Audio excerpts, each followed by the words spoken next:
Olá, mulheres de Deus, a paz do Senhor nosso Deus, que Deus esteja com vocês, Espírito Santo de Deus também. Nós vamos começar com uma leitura em Gálatas 5, versículos 16 ao 18. Digo, porém, andai em espírito e não cumprireis a concupiscência da carne. Porque a carne cobiça contra o espírito, e o espírito contra a carne. E estes opõem-se um ao outro, para que não façais as coisas que quereis. Mas, se sois guiados pelo espírito, não estáis debaixo da lei. E aí, nós vamos um pouquinho mais para baixo, no versículo 22, que é bem importante, nós vamos estar falando sobre isso, mas o fruto do Espírito é amor, gozo, longanimidade, paz, benignidade, bondade, fé, mansidão e temperança. Se vivemos em espírito, andemos também em espírito.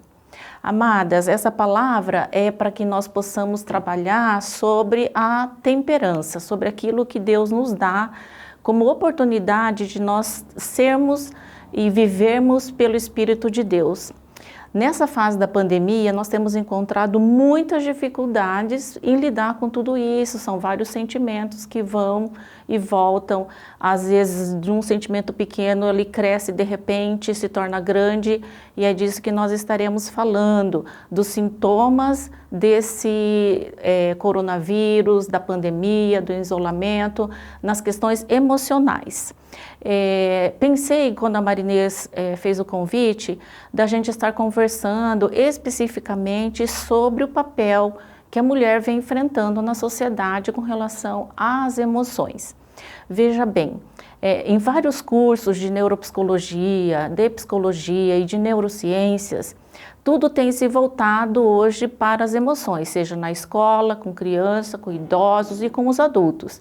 E nós não poderíamos deixar de mencionar sobre isso, né? Sobre as nossas emoções. E como os sintomas são bem destacados, nós vamos falar sobre eles. Aí eu queria chamar a atenção, então, para você, mulher, que trabalha junto do seu marido, faz as visitas junto com ele.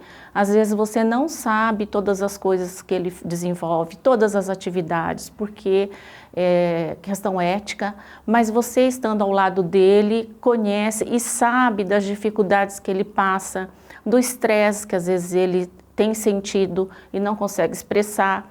E de uma certa maneira, nas visitas que você o acompanha, por ser a esposa de pastor, né, esse nome que as mulheres ganham, muitas vezes você passa pelas dificuldades que ele passa. E com isso você sente a dor do outro. Nós percebemos que não tem como você exercer seu ministério se você não tiver compaixão pelas pessoas. Um dos mandamentos que nós reconhecemos nas pessoas que têm um ministério chamado de Deus é a compaixão, né? O primeiro mandamento grandioso que é reconhecido no mundo inteiro é amai-vos uns aos outros. Quando nós lemos essa palavra, que Jesus deu essa ordenança para nós, não é possível praticar e exercer um ministério sem que você consiga amar as pessoas. E para amar as pessoas, nós precisamos de um componente muito importante que se chama compaixão. Essa compaixão é uma empatia carregada de afeto pela vida do outro. E nesse momento que nós estamos, nós percebemos o quanto tem se desenvolvido a compaixão pelas pessoas que vêm sofrendo.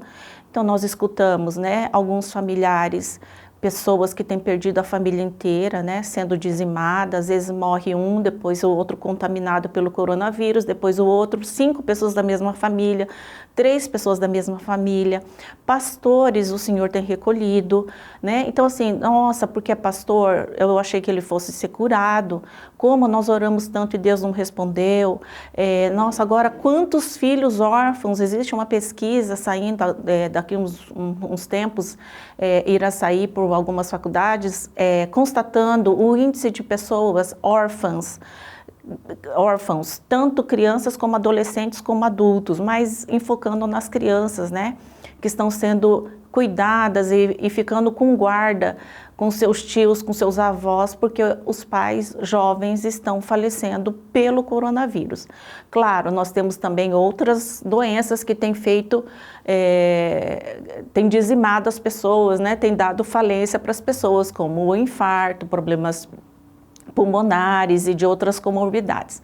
Mas nós vamos enfocar nesse momento do isolamento, no momento da pandemia, desse momento que nós estamos com dificuldades de manter contato com as pessoas. Efetivamente, a pandemia, o Covid-19, trouxe para nós esse novo normal, que é até difícil da gente admitir, da gente lidar com ele, mas o novo normal realmente trouxe várias dificuldades nas nossas emoções e como administrá-las. Então é sobre isso que eu vou estar começando a falar, sobre essa fadiga da compaixão. É um dos primeiros itens que leva ao estresse. Nós temos então um órgão, né, da psicologia ou da psiquiatria que mede o estado emocional. Então, é uma qualidade de vida, o QVP, qualidade de vida profissional. Esse QVP divide a compaixão em duas partes. A satisfação por ter compaixão e a satisfação pela vida das pessoas, que motiva então médicos, enfermeiros, psicólogos, fonoaudiólogos, fisioterapeutas, quem lida com pessoas, e nós também incluímos pastores, pastoras, obreiros, obreiras e, por que não, as esposas de pastor. E esse cuidado, né, que a CONIN está tendo com esse movimento, né, que vocês têm uma vez por ano, o SART, é bem importante que nós possamos ofertar para vocês essa instrução de como e o que fazer. Então, existe a satisfação em atender as pessoas, existe essa compaixão pelo outro que leva e motiva para você ter uma profissão. Às vezes você acabou estando nessa área junto com o esposo, né? Porque você é adjutora dele, você ora por ele, ora pelo trabalho dele e tem compaixão pelas almas que ele atende, né? Pelas ovelhas. E você, como uma ovelha dele, às vezes se sente desprotegida. Às vezes se sente com muita compaixão, com muita dor pelas pessoas e acaba entrando, a satisfação ela existe, mas entra na fadiga da compaixão. E a fadiga da compaixão produz então a síndrome de burnout, que é muito conhecida, que na palestra que eu já dei para as mulheres aqui em Londrina eu já comentei sobre, os pastores sabem sobre o assunto, já lidaram com isso, ou o estresse pós-traumático secundário, que desenvolve todos os níveis de ansiedade e de estresse. Então, de qualquer modo, amadas, nessa fase do isolamento, nessa fase que nós estamos passando, atravessando, do qual nós temos que atender as famílias, mas nós não podemos ir dar um abraço, não se pode fazer uma visita no período que a pessoa está acamada ou está doente, porque se você vai lá, você pode levar o vírus, se você sai de lá, você pode ser contaminado com o vírus, né? Então, a pandemia produziu esse medo. Então, aquela compaixão que você tem, ela está distante. Você não tem essa proximidade com as pessoas. E quem é da área da saúde, que cuida do humano, já o próprio nome já diz, né? Nós somos da área de relacionamento, nós somos da área de contato. O ser humano, ele precisa desse contato. Quando ele não tem, então nós podemos dizer que ele começa a desenvolver um desconforto aumentado, e esse reconhecimento ou não reconhecimento dos seus sentimentos, que dessa compaixão profunda ou dessas dores que o outro sente, é que pode desenvolver então essa fadiga da compaixão. E quando a gente consegue destacar, né, diagnosticar essa fadiga, já está no nível das emoções meio alto, meio hard, que a gente diz, né? E faz com que você comece a ter sintomas como irritabilidade, distúrbios do sono, intolerância e outros níveis de estresse muito alto, principalmente com os filhos. E o que é que acontece quando você começa a perceber que você está dessa maneira, que você está além da sua normalidade, que não é uma TPM somente, né? Um transtorno pós-menstrual ou pré-menstrual, ou durante a menstruação, né? Para quem ainda menstrua. Ainda está com a menstruação, ou mesmo que ela não tenha menstruação, mas tem os transtornos, mesmo que não tenha ainda, né? Não esteja mais no período pré-menstrual ou pós, você acaba se irritando além da normalidade, seja com filhos, com marido ou algum parente. Por quê? Porque você não está com os seus contatos, você está isolada. E por estar isolada, você acaba, entre aspas, do senso comum, né, descontando as suas energias negativas para quem está em torno. E aí os filhos, as crianças que já estão estressadas, passam então a comentar e a dizer que está muito difícil conviver em casa porque a mãe está muito irritada. Isso eu tenho ouvido de filhos dizendo que a culpada o culpado de estar assim porque o pai está irritado é porque a mãe está irritada. O culpado dele está irritado é porque a mãe está irritada. E a mãe, por ser aquela pessoa que é maternal, que cuida de todo mundo, que dá atenção para todos, ela também tem o direito de estar assim, mas ela não sabe como expressar. E ela acaba, então, descarregando as suas tensões de forma negativa para aqueles que estão em volta.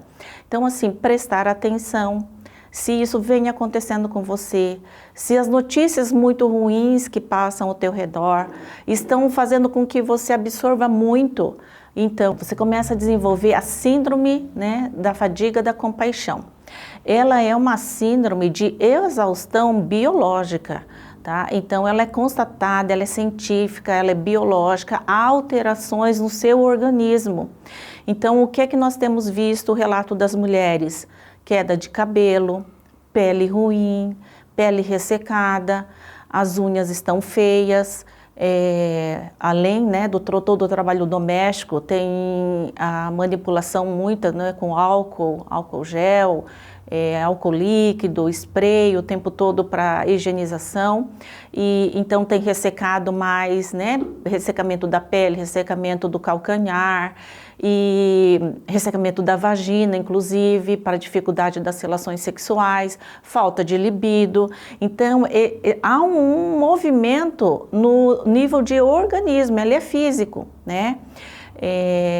E isso tudo, o teu organismo, ele desenvolve, ele mostra para você. Então, eu queria que você se alertasse para isso. Se você está passando por esses sintomas, antes de eu falar sobre o estresse, a ansiedade, como a gente vai lidar com isso, que daqui a pouquinho nós vamos falar, eu queria que vocês tivessem essa consciência, essa noção do que é então que você está passando, né?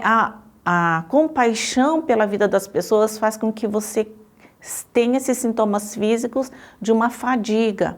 E essa fadiga que demonstra todos esses sintomas. Então, o que em primeira mão você precisa fazer? Uma vez diagnosticada que você está assim, me ouvindo falar, e você percebe que isso está acontecendo com você, você deve imediatamente reconhecer e buscar ajuda. De que maneira? Tanto com uma ajuda de um psicólogo, de uma psicóloga. Se você acha que não é viável isso, que não tem condições, né? Existem canais hoje gratuitos para serem atendidos, né, por conta da pandemia. O Conselho Federal de Psicologia desenvolveu, né? Você pode encontrar nos sites do Conselho Federal de Psicologia, psicólogos que atendem de graça para que você possa falar um pouco a respeito desses sintomas.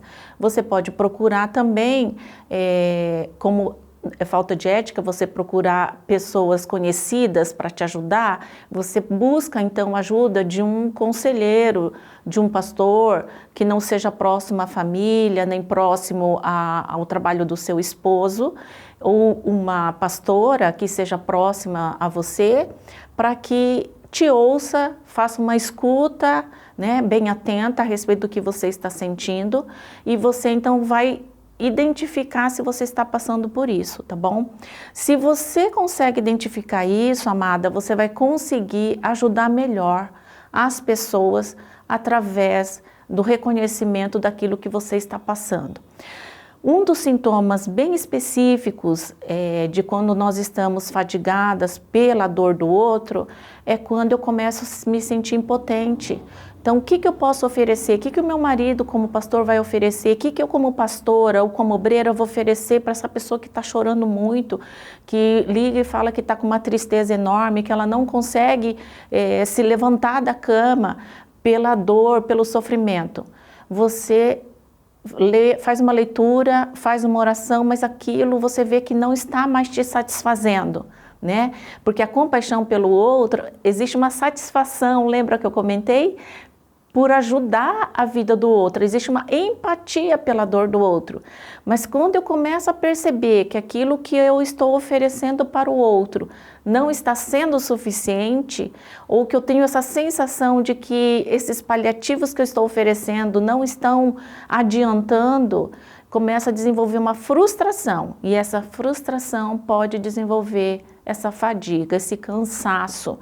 É muito comum, eu tenho escutado muito isso de muitas mulheres. Elza, por que eu estou assim? Eu não tenho motivação para nada, eu não tenho força para nada, eu era uma pessoa tão animada, eu sempre estou motivando as pessoas. E o que é que vem acontecendo? Então é o teu limite. É a sobrecarga das emoções negativas que está te atingindo, assim como atingiu a todos nós. Em dezembro do ano passado, não tenho vergonha de dizer isso para vocês, eu estou falando com propriedade, isso que eu estou trazendo, que em dezembro eu tive uma crise muito grande, de choro intenso, e esse ano, em fevereiro para março também. Foram 2 momentos bem significativos, da qual eu não sabia o que estava acontecendo, e eu estava num processo de atender muita demanda, né? E na época da pandemia, especificamente ano passado, de março até agosto, eu só fiquei atendendo online. Cheguei a atender de 12 a 14 pessoas por dia. E era uma exaustão, não conseguia nem mais olhar para a câmera, nem para o notebook, de tanto desgaste dos olhos, né? Tive que ir no oftalmo e tudo mais. E aí eu tive que procurar ajuda, né? De vez em quando, a supervisão dos casos a gente sempre tem, terapia eu faço de vez em quando, nem sempre agora, por uma certa idade, tempo de trabalho já, tive que voltar para a terapia. Mas mesmo em terapia, janeiro, fevereiro, março, eu tive uma outra crise. Por quê? Porque eu tinha novamente perdido, não das famílias de origem minha de primeiro grau, graças ao bom Deus eu não consegui, não perdi ninguém, mas eu perdi muitos amigos, muitos pastores amigos meus, esposas de pastores e membros da família e um grande amigo meu, né? Esse amigo meu, quando ele faleceu de infarto em janeiro, foi um baque muito grande que eu não tinha percebido, e eu desenvolvi uma compaixão tão grande pela esposa dele, que é minha amiga também, e isso fez com que fosse se desencadeando essa tristeza, e além de atender as pessoas enlutadas pelo Covid, pessoas que tiveram Covid, né? Os pacientes pós-Covid. Então, o que é que nós identificamos? Que eu estava, nem eu mesma reconhecendo, né, que eu estava passando por esse processo da fadiga. E quando ela vem com uma sobrecarga tão grande que você fica sem motivação, você fica, as suas ideias ficam embaralhadas, você não consegue ter concentração, né? Então você tem que fazer um descanso. E aí vem aquela questão, né? Mas como que eu vou deixar de atender aquela pessoa? Como que eu vou deixar, né, de dar um socorro para a pessoa que está esperando de mim, que eu tenho que ser mais forte que ele? Realmente, você como uma ajudadora do outro, como uma conselheira, como uma adjutora do marido, realmente sempre tem que estar pronta para atender aquele que necessita. Mas você pode ir no seu limite. Você não precisa ir além do limite. Por uma questão de ajuda relacional com o outro, a gente ultrapassa os nossos limites em alguns momentos. Então, quando nós estamos bem, ok você atender, trabalhar 12 horas por dia.